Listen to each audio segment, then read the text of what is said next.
नमस्कार, मैं रविश कुमार। तो अब ऐसा होगा कि राहुल गांधी जो सवाल उठाएंगे उसका जवाब नहीं दिया जाएगा, उनसे माफी मांगी जाएगी मगर सदन में बोलने का मौका नहीं दिया जाएगा और भाषणों के आधार पर मानहानि का मुकदमा दायर कर दिया जाएगा।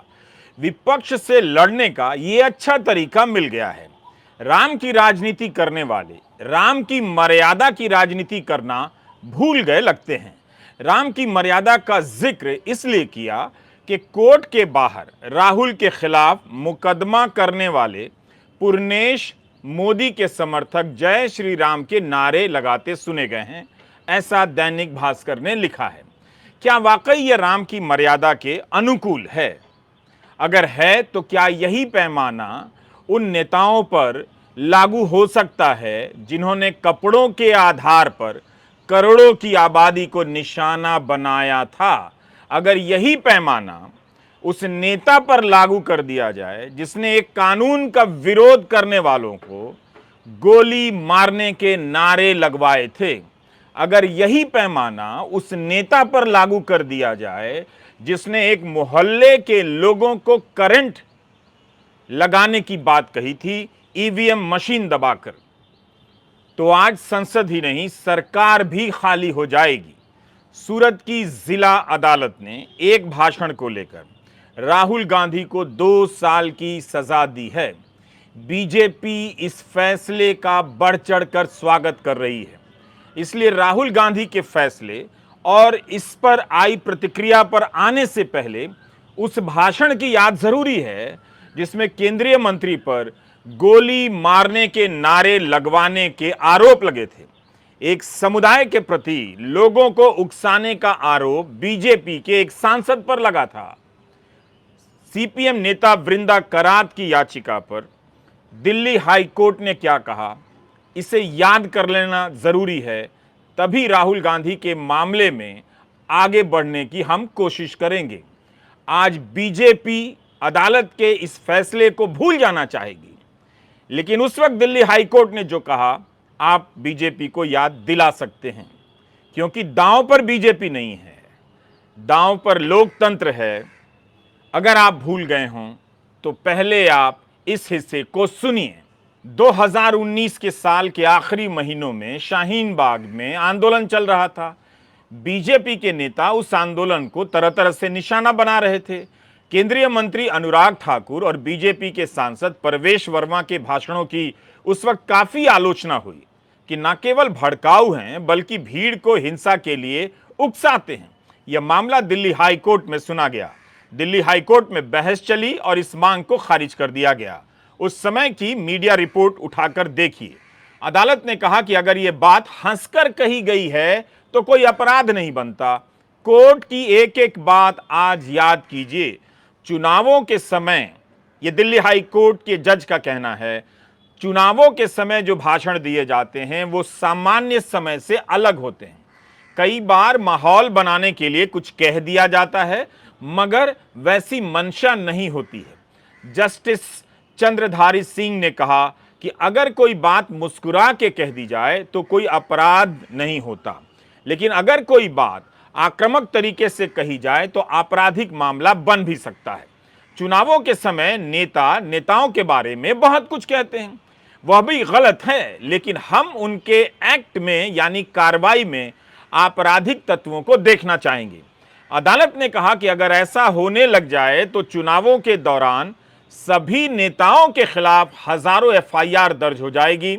अदालत ने यह भी कहा कि चुनाव जीतने के इरादे से कुछ कहना और लोगों को भड़काना या उकसाना दोनों अलग अलग बातें हैं। राहुल गांधी के खिलाफ जो फैसला आया है उसे आप दिल्ली हाई कोर्ट के फैसले के साथ देखिए तो अदालती फैसलों की व्यापक समझ या समीक्षा कर पाएंगे। अनुराग ठाकुर और परवेश वर्मा के खिलाफ एफआईआर नहीं हुई। अदालत ने उनके कथित रूप से भड़काऊ भाषणों पर कहा कि चुनाव जीतने के लिए कहना और सामान्य समय में उकसाने के लिए कहना दोनों में अंतर है। अब सवाल है कि क्या यही कसौटी राहुल गांधी के लिए लागू की जा सकती है या राहुल गांधी के लिए अलग कसौटी होगी। हम अदालत के फैसले की नहीं, इस फैसले पर आई बीजेपी के नेताओं की प्रतिक्रिया की बात कर रहे हैं। दुनिया का इतिहास रहा है, जो हो रहा है वह हूबहू हो चुका है। कानून का सहारा लेकर इसी तरह आवाजों को खामोश किया जा चुका है। आज उस नेता की हंसी रुक नहीं रही होगी जिन्होंने एक महिला के बारे में कहा था वे 50 करोड़ की गर्लफ्रेंड हैं। 50 करोड़ की गर्लफ्रेंड किस मर्यादा के अनुसार श्रेष्ठ भाषण है? अगर इसी बात पर दुनिया भर की तमाम गर्लफ्रेंड्स ने, प्रेमिकाओं ने मुकदमा दायर कर दिया होता तो दुनिया की अदालतों में प्रेमियों का सर हमेशा के लिए झुक गया होता। इस आधार पर अगर सिखों ने मुकदमा कर दिया होता कि उनका नाम जोड़कर लतीफे बनाए जाते हैं, तो हंसने वाले सारे लोग आज 2 से लेकर 6 साल की सजा काट रहे होते। उदारता उनसे सीख लेनी चाहिए। राहुल गांधी को भाषा और भाषण की नसीहत देने वाले अपने ही नेताओं के वीडियो सुन लें तो किसी अदालत को सजा देने की जरूरत नहीं पड़ेगी।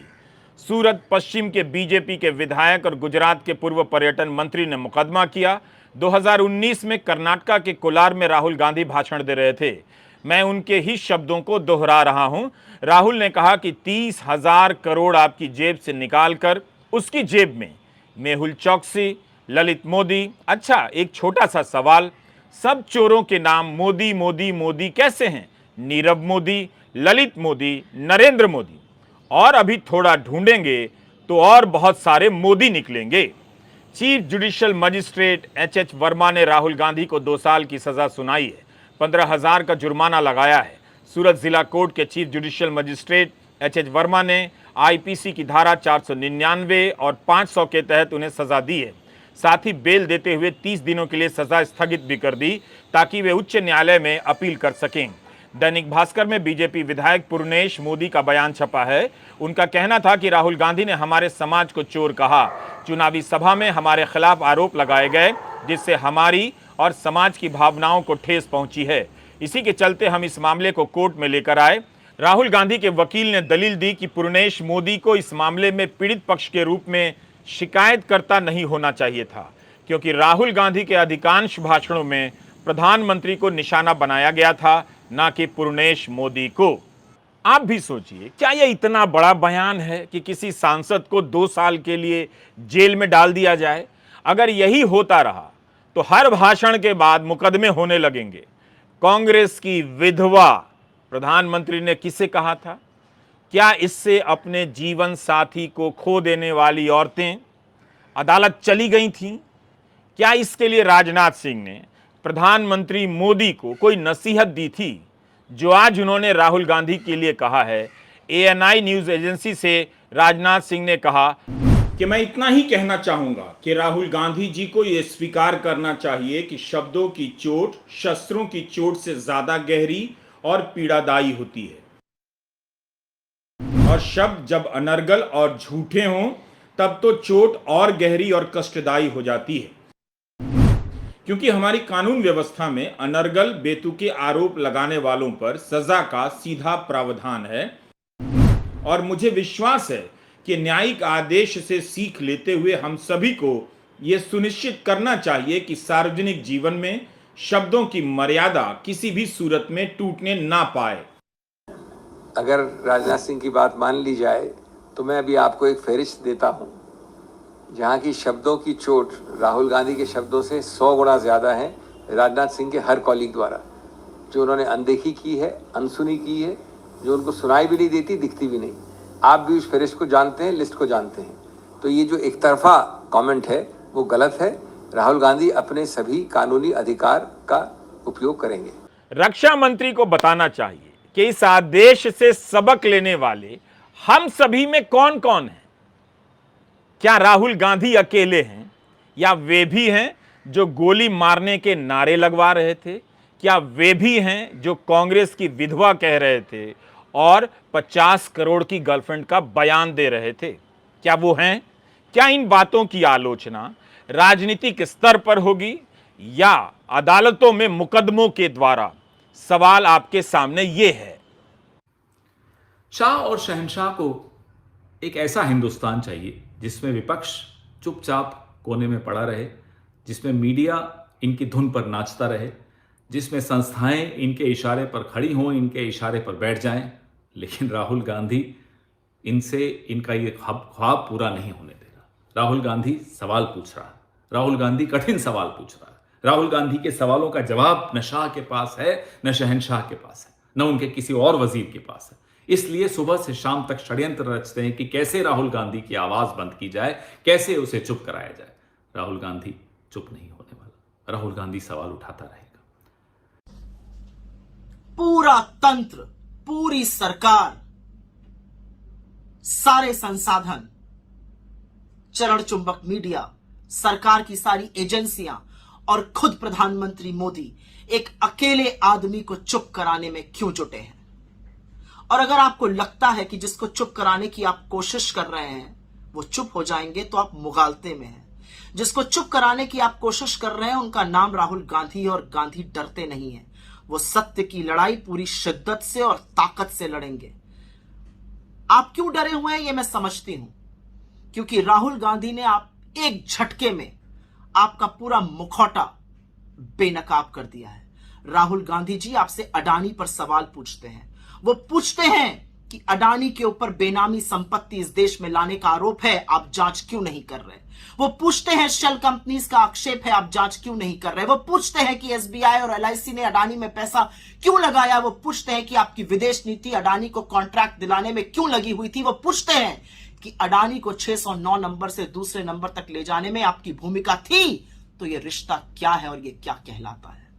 इन सवालों का जवाब नहीं है आपके पास। संसद से आप भाग रहे हैं, संसद की कार्रवाई आप स्थगित कर रहे हैं, माइक को आप ऑफ कर रहे हैं, संसद को म्यूट करने का कुत्सित प्रयास आप कर रहे हैं। राहुल गांधी के खिलाफ आप कितनी भी ट्रोल आर्मी छोड़ दीजिए, वो राहुल गांधी हैं और वो सत्य की लड़ाई और पुरजोर तरीके से और मजबूती से लड़ेंगे। दिक्कत क्या है आपको कि उन्होंने नीरव मोदी को और ललित मोदी को और मेहुल चोकसी को चोर बुला दिया? वही मेहुल चोकसी और नीरव मोदी जो 14-14 हजार करोड़ रुपए का गबन करके आपकी आंखों में धूल झोंक कर भाग गए और आप हाथ मलते रहे, और आप लोगों को भ्रमित करते हैं कि हम उनको लेकर आएंगे। 9 साल से सत्ता में आप हैं, झुनझुना आप बजा रहे हैं और सजा राहुल गांधी को होगी। लेकिन आपने सुना है ना सत्य के परेशान और पराजित होने की बात। आप और परेशान करिए राहुल गांधी को, आप अपना पूरा तंत्र और छोड़िए उनके पीछे, क्योंकि इस देश को भी तो दिखना चाहिए कि तानाशाह किस कदर बौखलाया और घबराया हुआ है।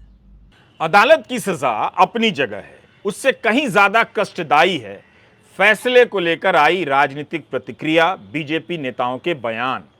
रविशंकर प्रसाद ने राहुल गांधी के लिए जो जो कहा है, क्या उन्हें नहीं मालूम कि उनकी ही बहुत सी बातें, रविशंकर प्रसाद की बहुत सी बातें प्रधानमंत्री मोदी और बीजेपी के अन्य सांसदों पर भी लागू की जा सकती हैं? कि उन्होंने 2019 के चुनाव की रैली में कर्नाटका में कहा था, कर्नाटका में, how come all the thieves have Modi as the common surname? सारे चोरों का सरनेम मोदी क्यों होता है? इसका मतलब क्या है? मतलब सरनेम नहीं, कहीं की मोदी जाति होती है। मोदी लोग स्पोर्ट्समैन होते हैं, पॉलिटिकल लीडर्स होते हैं, बड़े बड़े डॉक्टर्स होते हैं, प्रोफेशनल्स होते हैं, बिजनेसमैन होते हैं, और आपने ये कह दिया तो आपके खिलाफ कार्रवाई नहीं होगी क्या? क्यों नहीं होनी चाहिए? अगर आप एक पूरे सरनेम को इस तरह से इंसल्ट करेंगे कि जिसका सरनेम मोदी हुआ वो चोर होता है, तो बिल्कुल डिफेमेटरी है ना। और बाकायदे सुनवाई हुई, उनको अपना पक्ष रखने का अवसर मिला, उनके वकीलों ने बहस की, प्रोसिक्यूशन के विटनेसेस आए, जो कानून की प्रक्रिया है उसके अनुसार यह निर्णय हुआ। जहां तक मेरी जानकारी है, बिहार भाजपा के नेता सुशील मोदी ने भी पटना में एक केस कर रखा है और वहां भी राहुल गांधी बेल पर है। मदर ऑफ डेमोक्रेसी की सबसे बड़ी पार्टी के नेता का यह आधिकारिक बयान है। न जाने कितने लोगों को इस देश में फर्जी मुकदमों में फंसा दिया जाता है।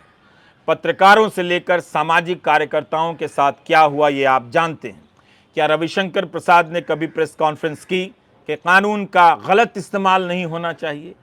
उत्तर प्रदेश में एक डॉक्टर के खिलाफ अवैध रूप से राष्ट्रीय सुरक्षा कानून एनएसए लगाया गया। क्या रविशंकर प्रसाद ने प्रेस कॉन्फ्रेंस की कि कानून का गलत इस्तेमाल नहीं होना चाहिए?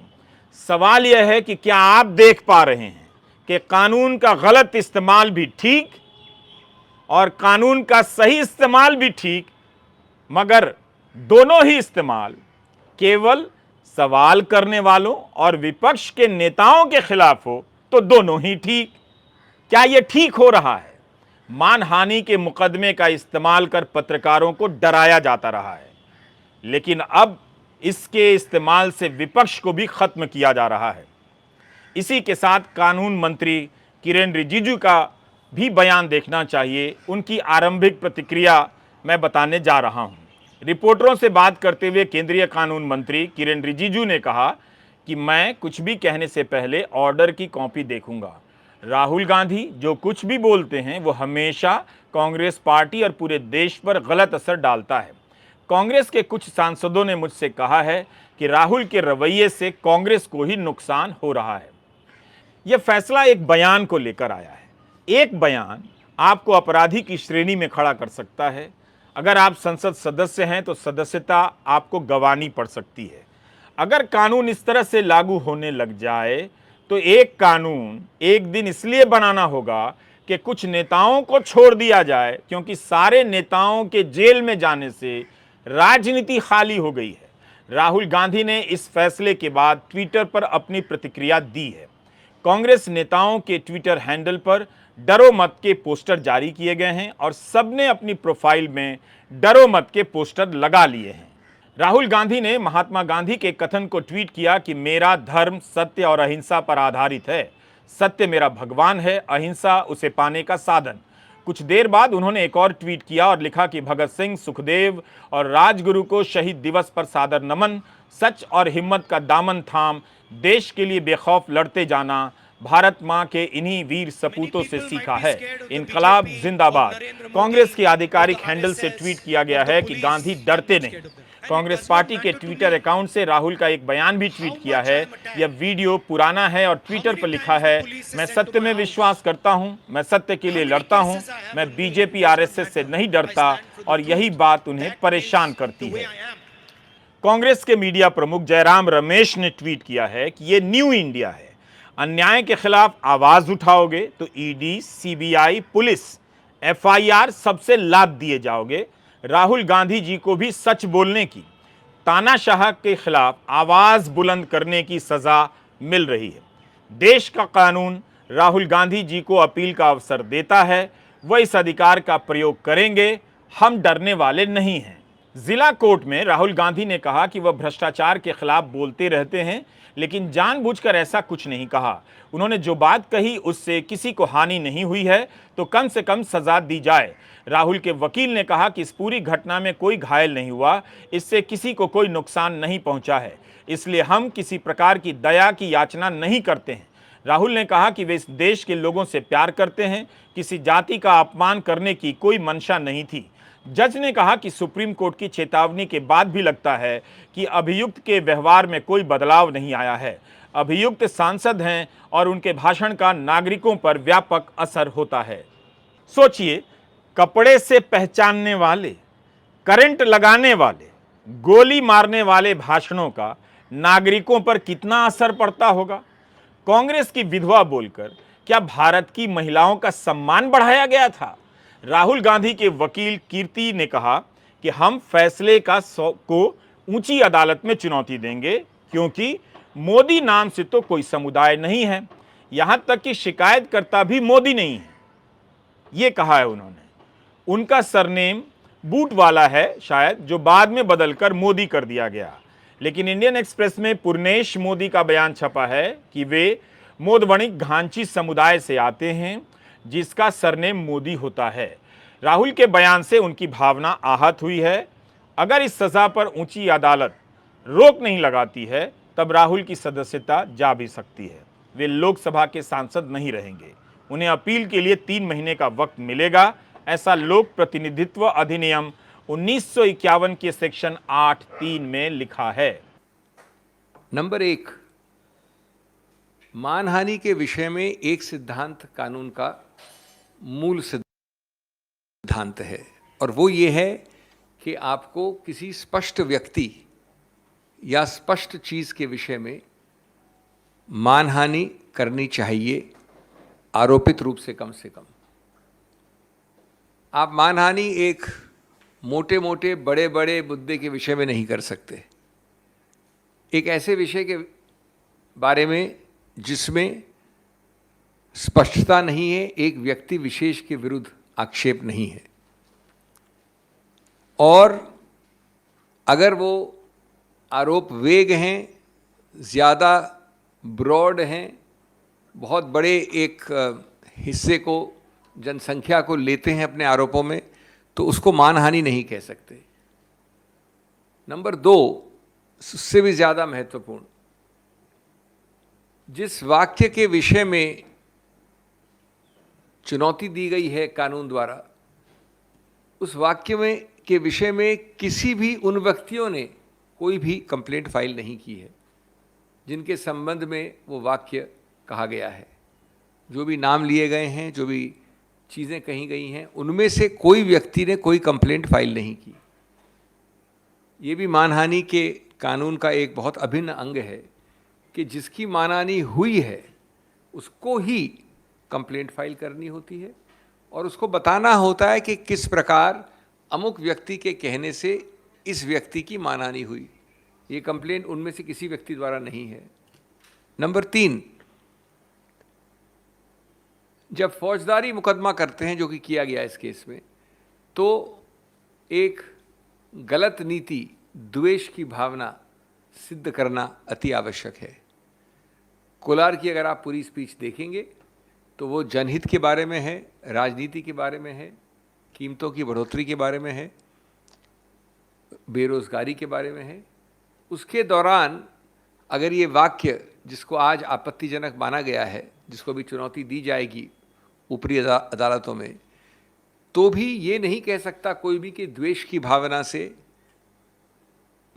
बदमिजाजी से, जानबूझकर, जिसको मैलाफिडे इंटेंट कहते हैं, मैलिस कहते हैं कानून में, ये एक अनिवार्य अंग है इस आरोप का, और जब तक ये साबित नहीं होता पूरे संदर्भ से, तब तक आप नहीं कह सकते कि ये ऑफेंस बना है। ये पूरी तरह से इस केस में साबित नहीं हो सकता है, क्योंकि वाक्य संदर्भ एकदम अलग था। चौथा, और ये चीज़ें अभी जैसा मैंने कहा इसके डिटेल्स चेक करने हैं, लेकिन जो अभी उनको अभी तक तथ्य मिले हैं उसके अनुसार ये मामला काफ़ी अरसे तक एक मैजिस्ट्रेट मिस्टर एक्स के सामने था। जब वो वहाँ था तो याचक ने, कंप्लेनेंट ने बड़े कोर्ट में, हाई कोर्ट में जाकर इस पूरे प्रक्रिया का स्टे ले लिया, रुकवा दिया उसको काफ़ी अरसे तक, कई महीनों तक। जब उस व्यक्ति का स्थानांतरण हुआ या वो उस ओहदे से हट गए, तो ये याचिका जो ऊपरी अदालत में डाली गई थी उसको विड्रॉ कर लिया गया, और ये वापस नीचे आ गई एक भिन्न मैजिस्ट्रेट के सामने, जहां अभी आपको निर्णय अब आया है।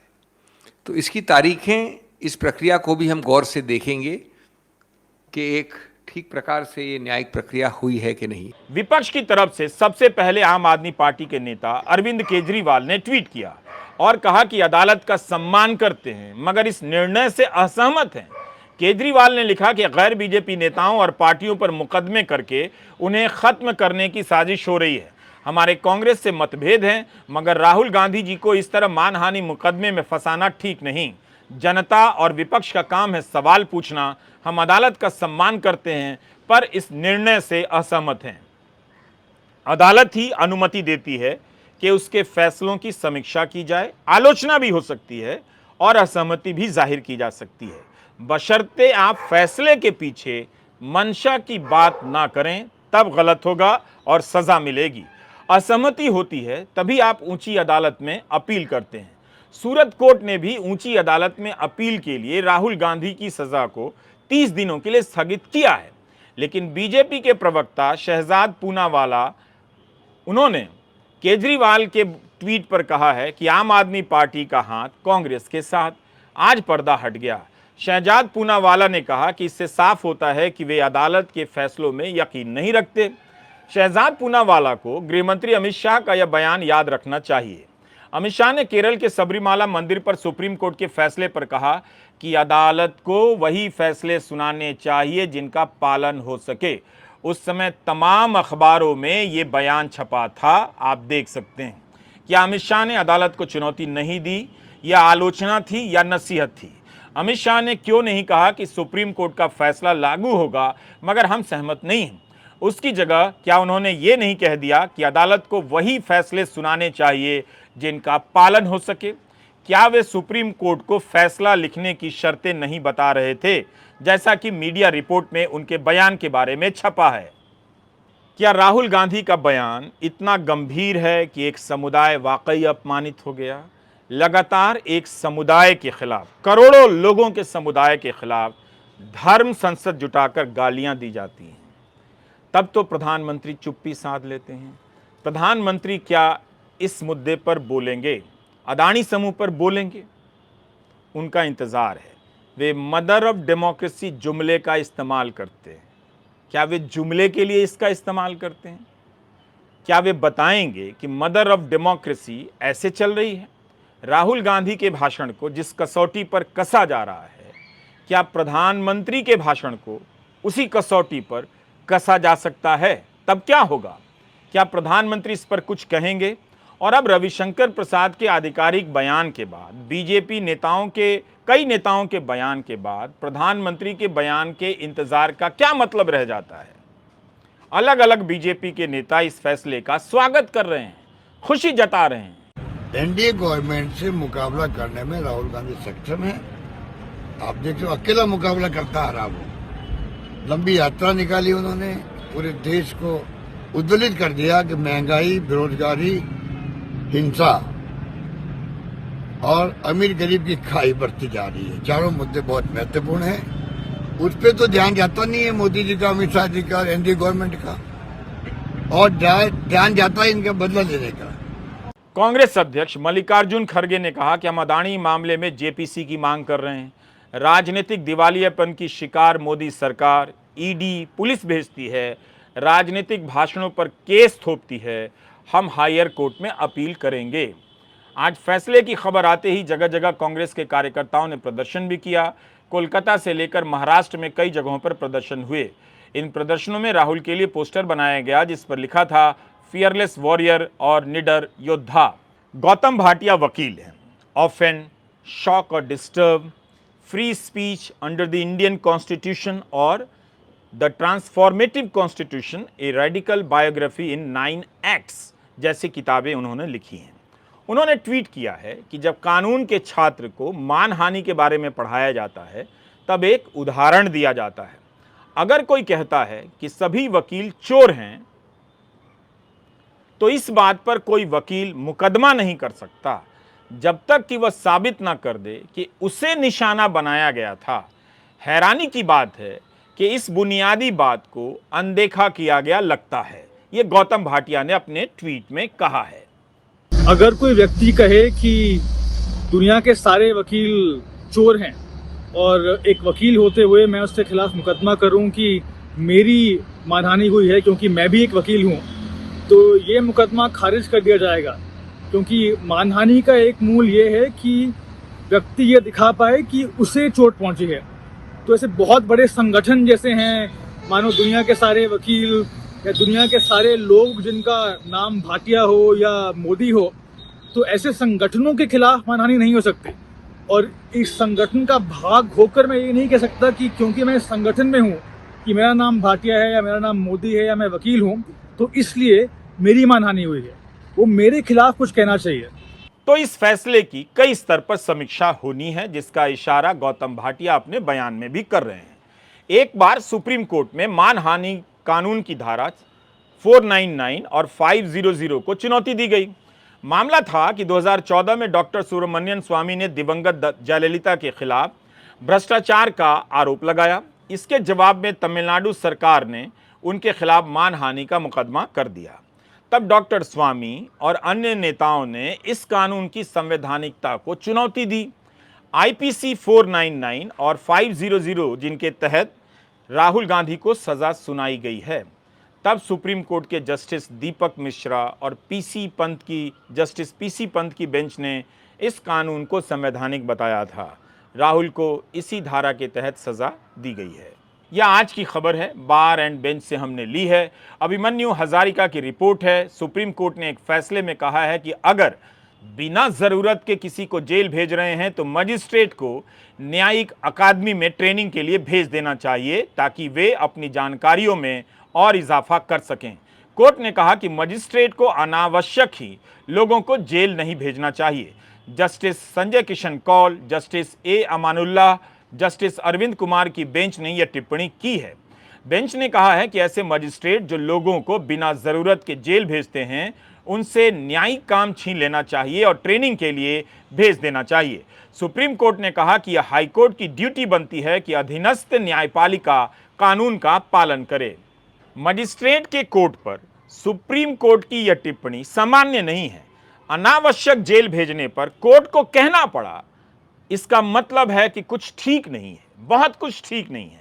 तभी तो सुप्रीम कोर्ट की बेंच ने कहा कि ऐसे जुडिशियल मजिस्ट्रेट को ट्रेनिंग के लिए भेज देना चाहिए। कोर्ट ने कहा कि ऐसे आदेश यूपी की अदालतों में लगातार दिए जा रहे हैं, बहुत दिए जा रहे हैं। कोर्ट ने बताया कि हाथरस, गाजियाबाद और लखनऊ की निचली अदालतों में इस तरह के आदेश जारी हो रहे हैं। कानून को नजरअंदाज कर ऐसे आदेश जारी किए जा रहे हैं। यह हालत हो गई है इस देश की। तो आज आपके सामने 3 उदाहरण हैं। एक, यूपी की निचली अदालतों पर सुप्रीम कोर्ट की टिप्पणी। दूसरा, मंत्री अनुराग ठाकुर और बीजेपी के सांसद परवेश वर्मा के मामले में दिल्ली हाई कोर्ट का बयान, टिप्पणी कि चुनावी भाषण और सामान्य भाषण में फर्क किया जाना चाहिए। तीसरा, सूरत जिला कोर्ट का फैसला जिसमें राहुल गांधी को 2 साल के लिए सजा हुई है एक भाषण के लिए। उम्मीद है आप इस वीडियो को कई बार देखेंगे और ध्यान से सोचेंगे। पता चला कि गौतम अडानी पर आरोप लगाने के आरोप में एक दिन लाखों लोग जेल में डाल दिए गए हैं। नमस्कार, मैं रवीश कुमार।